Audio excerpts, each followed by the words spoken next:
The nations of the free world have fallen. All have been forced to kneel. You are a fate binder, an instrument of Kairos, the overlord that controls this world. Your will is law. Hi guys, Gaming Bear here. Right, on the Tyranny side of things, we're looking at the spells and you're thinking, okay, so what do you do? Well, let's look at the main character, say, we're running at the moment in this playthrough. So you can see we've got a couple of spells here that we're using, so looking Searing Palm and Titan's Touch, where you can add additional specials. So the way you can create those is by going into the spell creation side of things. You need to use your cores. You can see the colours, and this denotes what the cores are based on. So you've got the standard one, which is Vigor, then you've got Fire, and then you've got Illusion. So we haven't got any illusions here, but I will show you an example. So click in, you get the sigil, then you get an expression. So you're thinking, what's that? So the core is the basic symbol for each of these, and it's got its own colour code. You then put the expression on. So you've got this core, click on the expression, and it shows what you've got available that you've learned. So you go through and you find scrolls, that sort of thing, parchments, to give you additional spells. So basically this is like your spell book, and so you create things as you go along. So you've got the diamond with a V underneath, so adding the spell expression, and you can see the diamond there with the V underneath, and then combining with this other symbol to give you what you need. So Spectral Blur is formed of these two components, the core and the expression, and as you can see there are a number of additional expressions that you can add, and each of these are different spells that you can build up to. So you can see that you've got core spells on each of these, and expressions you can see again different ones. We've got the Searing Palm, like for instance you can upgrade it to the Focused, which gives you a fireball at this level, so we could actually go in and do that, and you can focus then on certain types of spell. So we've got the illusion branch which we could add, but if we go back to the character, you'll see that we've got magic skills, control fire, control frost, control vigor, and so you can see that these different areas control specialize in different things. So we are good with vigor and fire, but that's because we've been practicing a lot on this character with these two areas. So the vigor to boost the rest of your team, and the control fire basically for the burning palm and then fireballs or whatever else you move into afterwards. So that's why we've gained extra experience, because we've used it. So if you use certain skills, they go up. So like in the magical side, you use the magic, you gain more experience, you advance more quickly. So combining that, you can then, as you see, we've got different numbers of slots. These characters, they've got nothing in there at the moment, but they've got the potential to have magical slots filled with magical expressions and sigils. So you can then get them backing you up.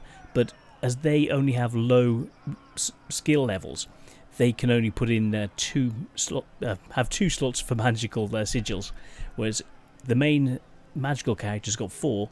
So you can change these and assign new ones, create new ones like this, say, then click in.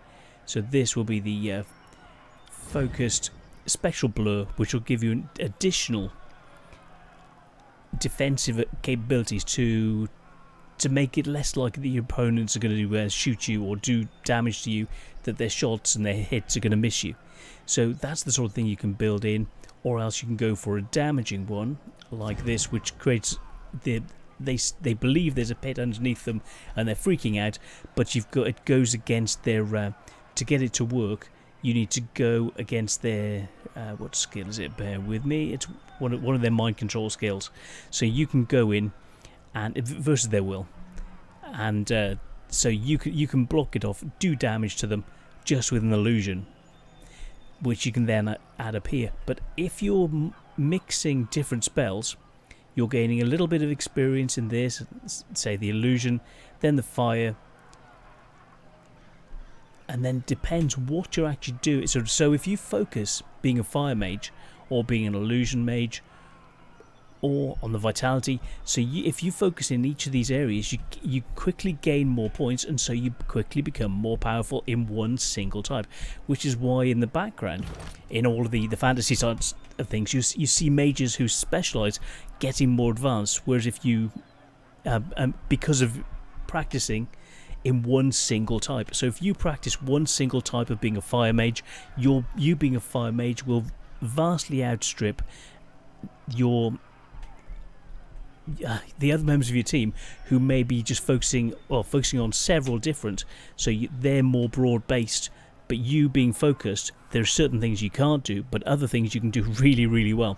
So it depends how you tailor your character. So yet again, this gives you lots and lots of options, and then combining it with the equipment that you find, which gives you protections from certain things. So if you're a fire mage, you can get equipment to protect you from ice or fire or whatever you want to do. So, and equipment that will then give you magical properties to aid your development as you proceed on the mage side of things, or anti-magic if you're going down the route of just trying to nullify magic and not have any. So very, very interesting. So I hope you like the look of this, and I hope this explains the different types of magic that you can have and what you do, and how you actually put them together and then move them around, rechange things. So you click on,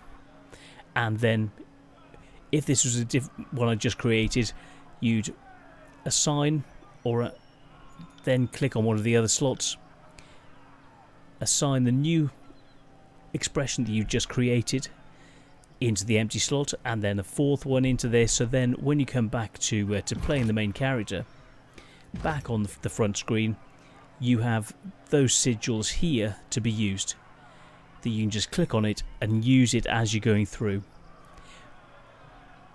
As you're coming through, you actually get the talents coming through, and you will see here